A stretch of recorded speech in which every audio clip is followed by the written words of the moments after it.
A paz do Senhor Jesus, meus amados irmãos, estamos aqui uma vez mais para mais uma aula do nosso curso teológico básico do Instituto Teológico Atos 1:8. Hoje nós teremos a primeira aula da segunda matéria do módulo 2, né? Lembrando que o nosso módulo 2, ele contém as matérias de antropologia bíblica, homilética, hermenêutica, evangelismo e teologia. Então hoje é a primeira aula do módulo da matéria de homilética, né?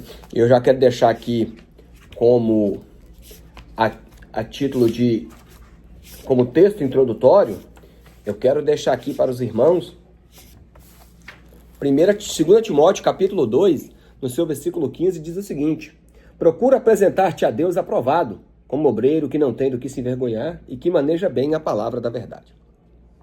Essas duas matérias, irmãos, essas duas próximas matérias aqui, nós trataremos acerca da pregação da palavra. Ao passo que a homilética, ela versa na área da exposição da palavra e também na arte de preparar sermões, né, que é a sermonática, a hermenêutica cuida e tem regras, né, para uma melhor interpretação da Bíblia. Então, nós vamos tratar de exposição da palavra e também de interpretação da palavra. Nessa primeira aula, nós compreenderemos as páginas 53 a 58 aí do seu material. Amém? Então, fiquem atentos aí, tá? Que a gente vai começar a navegar aqui na nossa lição. Tá, irmãos? Então, diz aí, meus irmãos, na introdução, o texto que nós acabamos de ler, né? Para se apresentar a Deus aprovado, que não tem do que se envergonhar e que maneja bem a palavra da verdade, né? Então, atribui-se àquele que prega a palavra a responsabilidade de possuir conhecimento bíblico adequado e a habilidade de expressar corretamente-se através da pregação. Tá, irmãos? Então, nós vamos aprender algumas coisas muito importantes que nortearão para aqueles que foram chamados para pregar a palavra de Deus, né? Possam crescer cada vez mais, tá? Aí ele dá um exemplo aqui de Jesus, tá? Vocês podem observar na introdução que Jesus ele foi um pregador itinerante, o seu púlpito era o lugar onde ele se encontrava, seja no monte, na popa de um barco, na tribuna de uma sinagoga ou até mesmo na casa de um amigo. Enfim, queridos, a igreja ela só é mais um lugar para se pregar. Porque, na verdade, a ênfase, né, da nossa pregação é justamente ao ar livre, é justamente quando nós pregamos a palavra de Deus nas ruas, no trabalho, na escola, enfim. Há exemplo de Jesus, né? Jesus, ele é o nosso maior exemplo em tudo. E nessa área, né, de pregação, claro, que ele não é diferente. Nós estamos falando aqui do maior pregador da história, que é o nosso Senhor Jesus Cristo, que veio trazer as boas novas do reino de Deus. E nós tão somente imitamos, né, a mensagem que Jesus pregou quando ele se humanizou e esteve aqui entre nós na terra. Amém? Então, queridos, na página 53 ainda, tem aí uma definição de o que é homilética, tá?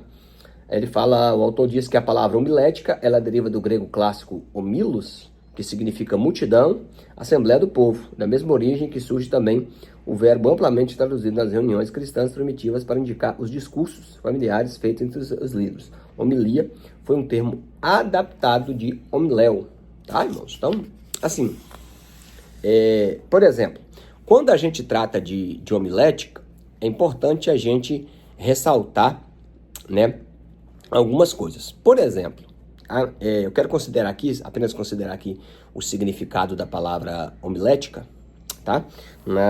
E suas vertentes, né? Na página 54, nós temos aí no primeiro, segundo e no terceiro parágrafo, que homilética também, ela compreende também como a arte de preparar sermões. Eu acabei de falar aqui, né, anteriormente, que é a questão da sermonática. Lembrando que nós vamos aprender aqui também, tá, irmãos? A como preparar um sermão, tá? Preparar um sermão. É mais ou menos ali, para você entender como preparar um sermão, é como você pega, por exemplo, deixa eu pegar aqui, uma revista de escola dominical. Deixa eu pegar uma aqui só para vocês verem. Eu vou pegar uma aqui aleatória. Aqui, ó. Você pega aqui a revista de escola dominical, quando você abre qualquer lição, olha aqui, ó. Geralmente toda lição, ela vai ter o quê? Ela vai ter a introdução, ela vai ter os tópicos, que geralmente são 3 tópicos, e a conclusão. Cada tópico, claro, com os seus respectivos subtópicos. Mas é só para vocês entenderem que quando a gente fala de homilética, também nós estamos falando sobre a técnica, a arte também de preparar sermões. Tem 2 palavras aqui, queridos, que ele relaciona com homilética também. Está no último parágrafo da página 54, antes do tópico Jesus foi um pregador itinerante, tem um parágrafo que diz assim, ó, a oratória é a arte de falar em público de maneira elegante, precisa, fluente e atraente. Então, é um termo ligado à homilética, é a oratória, que é você saber falar em público, tá, irmãos? De que maneira? Elegante, tá, irmãos? Por isso que um estudante, irmãos, que quer se preparar cada vez mais para a pregação da palavra, ele deve corrigir alguns vícios de linguagem, tá? Procurar falar as palavras certas, né? Não precisa você falar subir lá para cima, porque é redundância. Lógico que você subiu para cima ou descer lá para baixo. Termos como, por exemplo, palavras que são usadas de maneira errada, é bom corrigir. Por exemplo, tem gente que fala destra, não é destra, é destra. Por exemplo, tem gente que usa a expressão muitas das vezes, não existe essa expressão, basta você usar muitas vezes. Enfim, é você procurar, irmão, como é que eu faço para poder falar de maneira mais elegante, precisa, atraente? Lê, irmãos.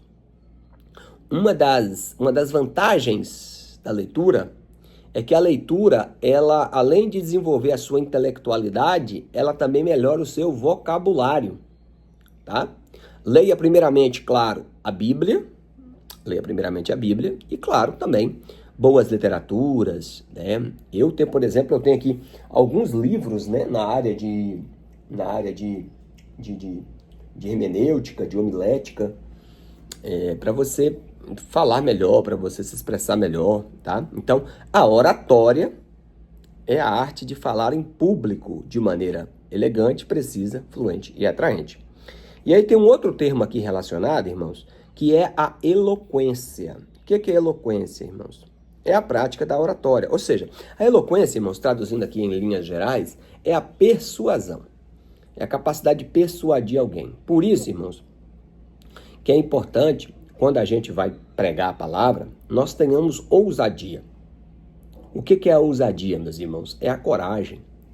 É você olhar dentro do olho de alguém, é você olhar com firmeza e dizer as verdades eternas do Evangelho, que Jesus salva, que Jesus perdoa pecado, que Jesus em breve voltará, enfim, as verdades centrais do Evangelho, as verdades centrais da nossa fé. Amém? Então, é a capacidade de persuadir. O que é persuasão? É influenciar uma pessoa a trilhar o mesmo caminho que você trilha, ou andar na mesma direção que você anda. Nesse caso, aplicando, sabendo que Jesus é o único caminho, a verdade e a vida, persuadamos, pois, as pessoas para seguir o caminho eterno, o caminho que nos conduz à vida eterna, que é o Senhor Jesus Cristo. Amém? Então, aqui, dentro da homilética, nós encontramos aqui essa questão da sermonática, que a homilética também ela versa pela arte de preparar sermões. E aí tem essas 2 palavras relacionadas, a oratória, que é o falar em público, falar bem, e a eloquência, que está relacionado à persuasão. Amém? Aí ele fala aí, ó, na página 54, que Jesus era um pregador itinerante, né? Ou seja, Jesus pregava no monte, Jesus pregava no barco, Jesus pregava na tribuna de uma sinagoga, na casa do amigo. Ele também diz, na página 55, que o ministério de Jesus não era um ministério fixo, ou seja, ele ia de vila em vila, ele ia de aldeia em aldeia, de cidade em cidade, tá? E ele exerceu o seu ministério onde? Em casa de famílias, nas sinagogas, ao ar livre, né? Em particular, né? Para pessoas como Nicodemos. Então, queridos, é só para a gente entender que às vezes tem pessoas que ficam assim meio tristes. Eu não recebo oportunidade de pregar na igreja, no púlpito da igreja, na tribuna da igreja. Irmão, Jesus disse que o campo é o mundo. O campo está aí aberto para que nós possamos pregar o evangelho. Então não vamos ficar tristes porque a gente não está tendo talvez oportunidade de de pregar a palavra dentro da igreja, tá, irmãos? Existem muitos lugares para se pregar. Quer ver, por exemplo? Você pode usar as redes sociais. Todo dia você monta uma mensagem, publica, pregando, evangelizando, dando uma palavra da parte de Deus. É uma ferramenta hoje, é uma plataforma para você pregar a palavra. As redes sociais hoje, bem usadas, ele é um púlpito para você pregar a palavra, sim, e difundir o evangelho. Enfim, então Jesus, por exemplo, ele não tinha também seu ministério fixo, ele pregava em vários lugares. Outra coisa que me chama a atenção em Jesus, no nosso Senhor, é que ele não fazia acepção, irmão, se ele ia pregar para uma pessoa individualmente ou se ele ia pregar para uma multidão. A mensagem era a mesma. Jesus, a gente vai ver na Bíblia, em várias ocasiões, Jesus pregando para uma multidão, mas nós vamos ver na Bíblia também Jesus pregando para uma pessoa, por exemplo, como foi Nicodemos, como foi a mulher samaritana, Natanael, para duas pessoas, por exemplo, como foi os discípulos a caminho de Emaús. Ali foi a maior aula de teologia ao ar livre. A Bíblia diz lá em Lucas capítulo 24, relatando a passagem dos dois discípulos a caminho de Emaús, que Jesus abriu as escrituras essas, claro, o Antigo Testamento, tá? E mostrou para eles todos os textos que se referiam a ele. Foi uma aula de teologia tremenda e ao ar livre.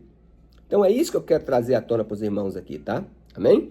E também Jesus, ele ensinou acerca da pregação 3 coisas. Olha aqui, ó, na página 55, no 4º tópico aí, Jesus ensinou a necessidade de pregar. Primeiro, é um dom. Tá, irmãos? Ou seja, é um comissionamento. Se você olhar lá em Marcos, capítulo 3, tá? Vou falando aqui, tá, irmãos? Aí os irmãos pausam o vídeo, depois dá uma conferida lá, tá? Se você observar na sua Bíblia, lá em Marcos, capítulo de número 3, deixa eu só abrir aqui. Marcos 3. Vamos lá. Deixa eu só olhar aqui a partir do versículo. Marcos capítulo 3. A partir do versículo 13. Olha lá. Ó. Subiu Jesus ao monte e chamou para si aqueles que ele quis. E vieram a ele. E nomeou 12 para que estivesse com ele e os mandasse a pregar. Então veja que é um comissionamento, né? Mas também... para pregar, irmãos, ainda que nós sejamos chamados, né, e a gente não pode ter dúvida disso, nós temos que ter conhecimento, tá, irmãos? E esse conhecimento deve ser amplo. Por exemplo, aqui, ó, vocês estão vendo aí uma biblioteca, aí, uma pequena biblioteca atrás, na minha retaguarda aí. Aí eu tenho livros de cunho cristão, claro, a grande maioria esmagadora, mas também tenho livros de cunho secular, porque é importante, irmãos, a gente ter o conhecimento de mundo. Então esse conhecimento ele deve ser ampliado, tanto o conhecimento, claro, prioritariamente das coisas espirituais, da palavra de Deus, e também um conhecimento de mundo, tá? E também habilidade, irmãos. Veja que quando Paulo fala da lista de qualidades lá em 1 Timóteo capítulo 3, Paulo, ele usa, salvo engano, são 16 características. Eu estou até procurando aqui na Bíblia aqui, para mim poder mostrar para vocês, tá? Em 1 Timóteo capítulo 3. Então, Paulo ele vai listando, se eu não me engano, são 16 qualidades. Quer ver, ó? Tá? Quem deseja o episcopado, boa obra deseja, convém que o bispo seja irrepreensível, marido de uma mulher, vigilante, sóbrio, honesto, hospitaleiro, apto para ensinar, não dado ao vinho, não espancador, não cobiçoso, moderado, não contencioso, não avarento, que governe bem a sua casa, não neófito e que tenha bom testemunho. 16 qualidades. Apenas uma se refere à habilidade, que é o que está aqui no versículo de número 2, tá? Quando fala de apto para ensinar. Aptidão para ensinar. Está pronto, está preparado para ensinar. Tá? As outras qualidades, não menos importantes, são qualidades de cunho ético, moral, social, familiar. Tá? Mas veja que Paulo coloca como sendo uma habilidade. Nós temos que buscar. Lembrando, irmãos, que a pregação também é o ensino da palavra de Deus. Tá, irmão? Então, irmãos, ó, o dom ou talento que vem de Deus, ele diz assim, ó, o conhecimento é o resultado do estudo concentrado e consciente da palavra de Deus. A habilidade é o aproveitamento do dom e o reconhecimento da arte de falar, isto é, na pregação, a habilidade desenvolvida pelo uso e pela experiência. Tá, irmãos? Ah, eu fui pregar a primeira vez, foi uma lástima, não deu certo, e por isso você desistiu? Não, muito pelo contrário. Aí que você tem que arregaçar as mangas e falar onde eu preciso melhorar, onde eu preciso me moldar, onde eu preciso aperfeiçoar e continuar, irmãos, tá? Não pare, não. Então, Jesus confiou a nós uma tríplice missão, né? Que é o de discipular, batizar e também de ensinar, né? Que é o cumprimento da grande comissão. Tá, irmãos? Queridos, então, fala aí na página 56 que a pregação é uma característica intrínseca ao cristianismo. Por quê? Porque acabei de ler o texto aqui de Marcos 3, que Jesus chama os seus discípulos para pregar. Queridos, vamos falar agora, meus amados irmãos, a partir da página 56, sobre alguns benefícios da homilética. Por exemplo, primeiro benefício, a homilética, ela desenvolve a nossa expressão. Tá, irmãos? Ou seja, a gente se torna mais hábil no falar as coisas, tá? Mas para isso, irmãos, tá? É importante algumas coisas. A leitura, eu volto a dizer, é fundamental. Veja que foi uma das coisas que Paulo insistiu lá com Timóteo, né? Que ele falou para Timóteo assim, em 1 Timóteo 4,13, persiste em ler, tá? E também, queridos, o conhecimento da nossa língua materna. Eu comprei um livro, irmãos, ele não está aqui nessa estante aqui, não. Ele está lá na estante do quarto. Eu não vou lá buscar agora, não, mas ele é um material muito bom. É um manual de língua portuguesa para obreiros, para que nós possamos, irmãos, conhecer mais a nossa língua. E quando a gente conhece melhor a língua, a gente se expressa melhor. Tá, irmãos? Por favor, não vamos continuar falando, né? Eu sou da Assembleia, vamos fazer uma Assembleia aqui. Essa não é essa Assembleia, irmão, né? E falando muitas palavras erradas. Tem gente que escreve igual ele fala. A paz do Senhor bença. Bença, não é benção, é bênção, tá? Então, enfim. Ah, irmão, mas é porque eu não tive estudo. E o que te impede de buscar? Hoje está tudo tão fácil, irmãos. Hoje tem EJA. Ele fala aqui, ó, que a oratória é algo aprendido até na escola, porque você melhora a sua leitura. Por que não? Eu terminei o meu ensino médio depois de adulto. Porque quando eu era jovem, eu não terminei o meu ensino médio. Eu precisei trabalhar e acabei largando os estudos. Concluí meu ensino médio em 2012. Dali eu comecei a fazer faculdade, fiz minha faculdade de pedagogia. Estou fazendo agora uma pós-graduação, terminei uma, já estou fazendo outra, tá? Tudo isso, irmãos, para nós nos desenvolver, e é importante que o ser humano... Agora tem pessoas que, não, e vai continuar falando errado, irmão. Jesus veio lá de riba, né? Então, quer dizer, não estou criticando, eu só estou dizendo que o ser humano, ele tem capacidade cognitiva, sim, ele tem capacidade de aprender, mas tem gente que não quer. Mas ele quer estar pregando. Tá? Tem que entender, irmãos, que o nosso público hoje é diferente do público de 30, 40, 50 anos atrás. Hoje, talvez aquele irmão mais quietinho dentro da igreja lá, que vai só para ouvir o culto, ele tem faculdade, ele tem ensino médio completo. Pensem nisso. Amém? Outra coisa, irmãos, na página 57, diz que a homilética desenvolve o nosso raciocínio. Para isso, mais uma vez, irmãos, a gente tem que desenvolver o conhecimento, que ele diz aqui, ó, que o desenvolvimento do raciocínio, ele baseia-se em conhecimentos que são assimilados à leitura e à meditação da palavra de Deus. Tem um versículo aqui que eu gostaria de ler com os irmãos, que se encontra no livro do profeta Isaías, no capítulo 50, no versículo 4. Olha que coisa linda, irmãos, que está escrito aqui, ó. Olha só. O Senhor Deus me deu uma língua erudita. O que é uma língua erudita? Uma língua sábia. Para que eu saiba dizer ao seu tempo uma boa palavra para aquele que está cansado. Olha que coisa tremenda. Ter sempre uma boa palavra, né, para quem está cansado. Aí o profeta continua dizendo, ele, o Senhor, Desperta-me todas as manhãs, desperta-me o ouvido para que ouça como aqueles que aprendem. O profeta, irmãos, ele tinha uma vida devocional. O profeta Isaías, ele tinha um coração ensinável. E isso, irmãos, desenvolve muitas habilidades em nós.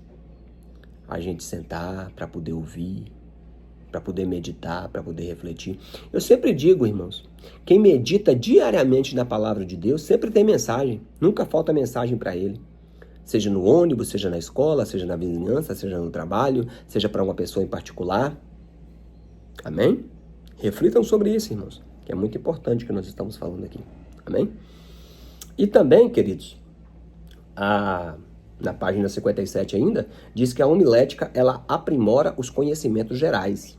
Tem aí um texto, né, de Provérbios, capítulo de número 3, o versículo de número 13. Olha que coisa linda, irmãos, que está escrito em Provérbios, capítulo 3 e versículo 13. Olha só, que coisa magnífica que nós vamos encontrar aqui, ó.